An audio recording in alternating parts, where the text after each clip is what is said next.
Avatar e o Caminho da Água já estreou nos cinemas e, meu Deus, que filme fantástico. Eu fui assistir já mais de uma vez, eu tô apaixonado por esse filme. E nesse filme a gente vê alguns navios oceânicos e é sobre isso que eu quero falar, ok? No filme a gente conhece o clã Metkayina. Eu não sei se é Metkayina, Metkaina, sei lá, mano. Vai aí o que eu entendi eles falando que foi Metkayina. Tem aquele sotaque, sabe? Metkayina. Senhoras e senhores, eu sou Rafael Novaes.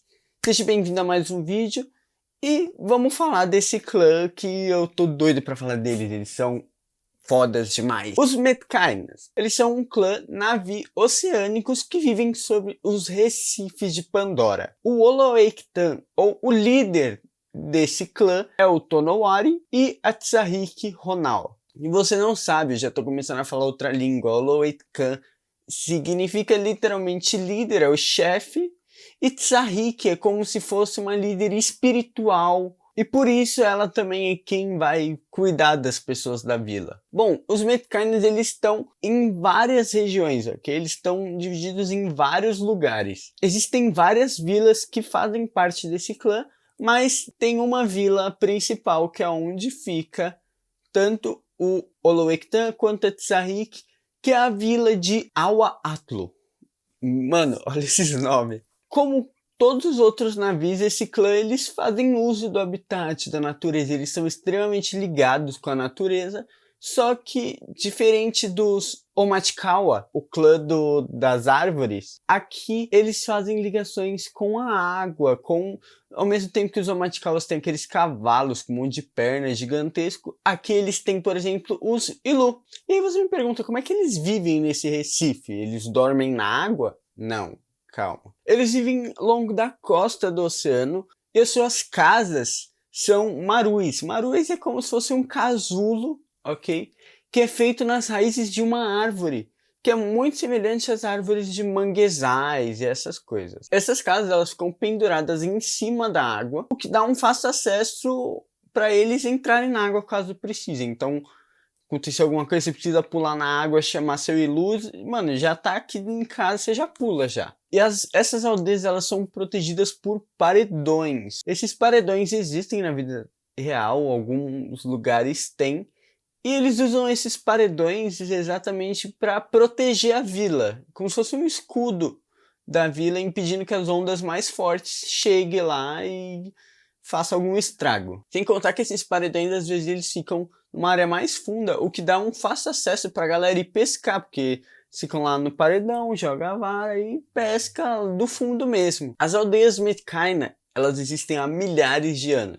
Inclusive, por isso que até mesmo os navios desse clã têm algumas adaptações, porque eles ficam lá há tanto tempo que a espécie foi passando por algumas adaptações. E estamos falando de James Cameron, né? Porque ele ia apresentar tudo isso e ia apresentar umas espécies muito legais de animais marinhas, como o dourado verde, o peixe-pinça, a árvore papamantis.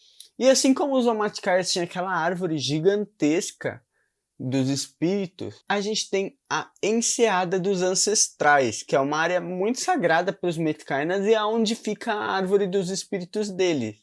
Só que ela fica debaixo da água. Eles são muito ligados com a natureza espiritualmente, inclusive eles possuem até irmãos espirituais, que são nada menos do que os Tulkuns. Ó, eu tenho que falar aqui que, meu Deus, eu fiquei apaixonado por isso, sério.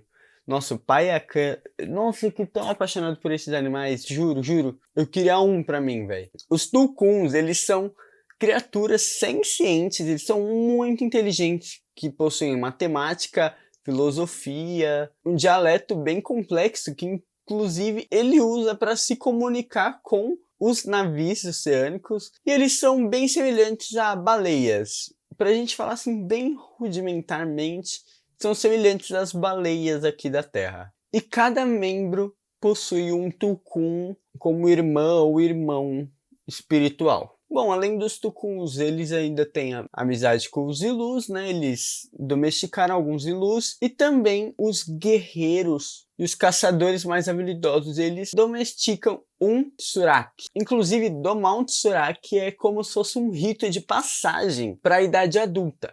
Mas eu vou falar sobre isso mais tarde nesse vídeo. Bom, e assim como os Maoris, inspiração do James Cameron para criar esse clã, eles também enchem seus corpos de tatuagem e cada tatuagem tem um significado. Pois é, no mundo de Pandora, esse clã é o único atualmente conhecido por fazer tatuagem. Mas a gente pode ser que a gente conheça outros, não sei, próximos filmes estão aí. Cada tatuagem é única para um indivíduo e elas contam toda a sua trajetória, toda a sua vida. E a localização da tatuagem, por exemplo, interfere em tudo. As tatuagens sobre o coração ou sobre o peito simbolizam o abraço seguro da ilha central, ficar ali naquela ilha protegida pelos paredões.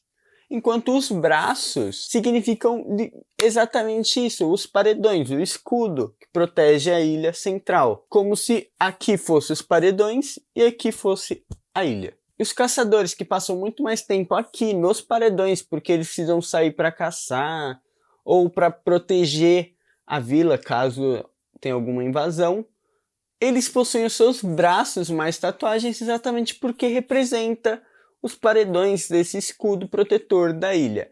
Enquanto os navios que passam mais tempo lá na vila, eles vão ter o seu peito muito mais tatuado do que os seus braços. As tatuagens são consideradas presentes de Eywa. Caso você não sabe quem é a Eywa, ela é a grande mãe, a mãe de todos, a grande deusa dos navios, é a divindade que eles cultuam e oram e pedem ajuda. E essas tatuagens são feitas com tintas de animais especiais, tá? Os membros recebem sua primeira tatuagem quando eles completam todo o rito de passagem e chegam à idade adulta. Bom, então agora vamos falar dos ritos, né? Assim como os adolescentes do clã Matikawa, eles precisam passar por alguns ritos de passagem, o que define ele para a vida adulta. O nome desse rito é Iknimaya. Esses ritos, eles são, como eu já disse, fazer ligação com o Tsuraki, alguns testes que serão definidos pelo seu irmão ou irmã Tukun. Pois é, você vai cumprir uma série de testes com os Tukuns, e uma vez que você completou todos esses ritos, você vai ganhar uma veste especial, sua primeira tatuagem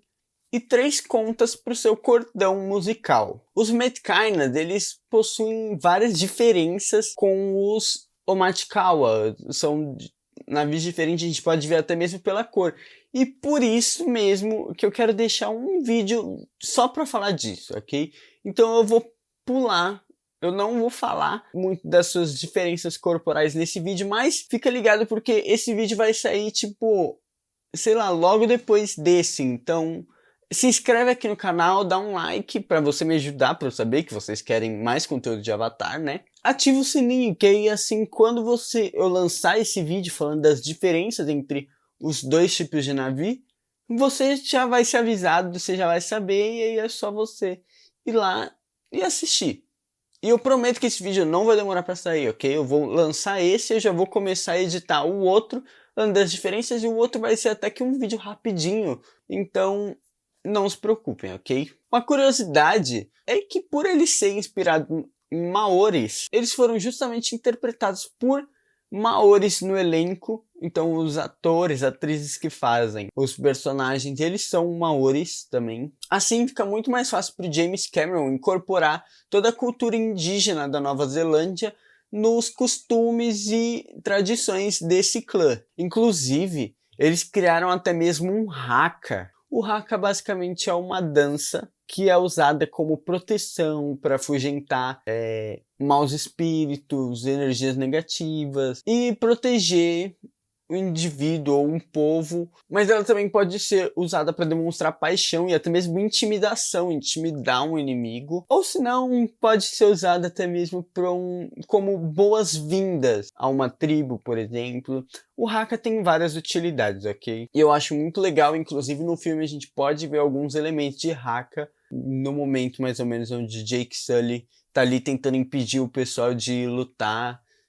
Se você assistiu, você sabe o momento que eu tô falando. Se você não assistiu, relaxa, isso não é spoiler, é até um aviso para quando você for assistir, você prestar atenção no pessoal fazendo umas caretas muito loucas, o que é típico do Haka. Só para encerrar, vamos falar de alguns dos membros mais conhecidos, pelo menos pela gente, que é ninguém menos do que o Tonowari, a Ronal, a Tsireia, mano, eu fiquei apaixonado pela Tsireia, eu não sei se isso é estranho, porque eu fiquei apaixonado por um bicho verde, por um...